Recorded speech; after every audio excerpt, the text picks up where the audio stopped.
Hi, I'm Norman, and this is Frosty Friday. In this week's Frosty Friday challenge, we are looking at memoizable functions. Memoizable functions are memorable, not just for their hard to pronounce name, but because they allow for functions to make use of the cache, which is to say, are remembered and recallable beyond the current session, leading to improved query performance, particularly when working with lookup tables and dynamic data masking. With the scene set, let's take a look at this week's challenge, where we are going to write a function that calculates revenue by taking into account the discount knocked off the retail price.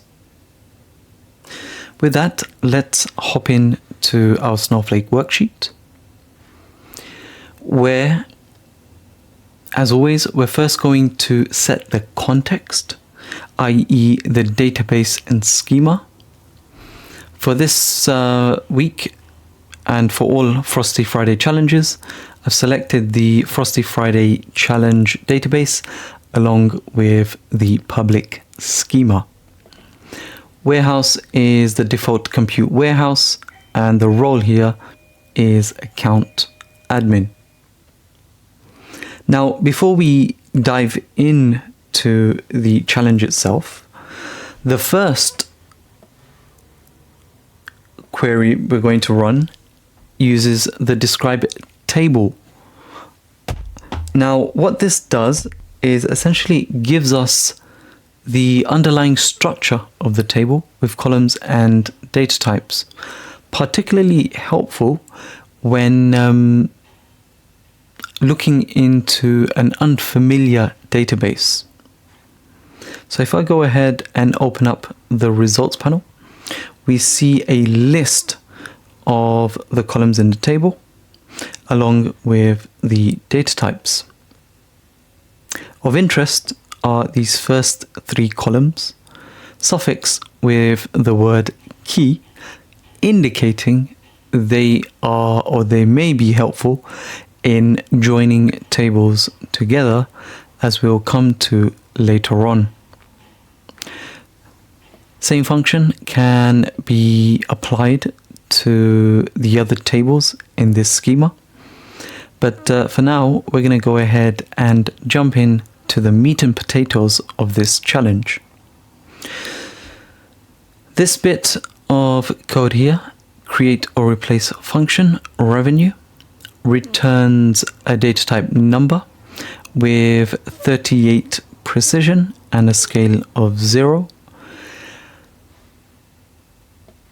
It's this keyword over here, memoizable, that indicates that the result of the function can be cached for performance optimization. And what that just means is that subsequent runs or executions of this function will have and should have improved query performance. In other words, shorter load times. Now, for the body of the function, we're going to write a subquery to calculate the total revenue.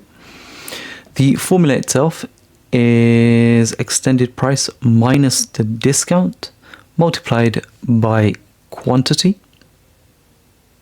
The body of our function also makes use of multiple joins, specifically the inner join, to produce the desired output where our results are filtered for the region Europe.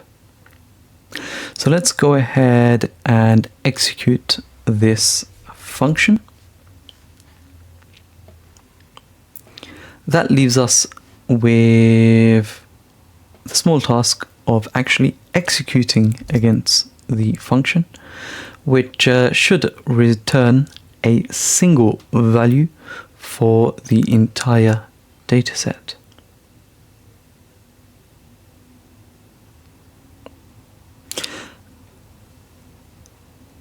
As you should see the query took all of 12 seconds. Given that the results are saved in the cache, I'd expect subsequent runs or executions of this function to be shorter in duration. So that's the power and utility of a relatively new Snowflake feature, Memoizable functions. And with that, we've just completed this week's challenge. If you found this useful, go ahead, like and subscribe. Thanks for watching. And as they say in my hometown, don't forget to be awesome.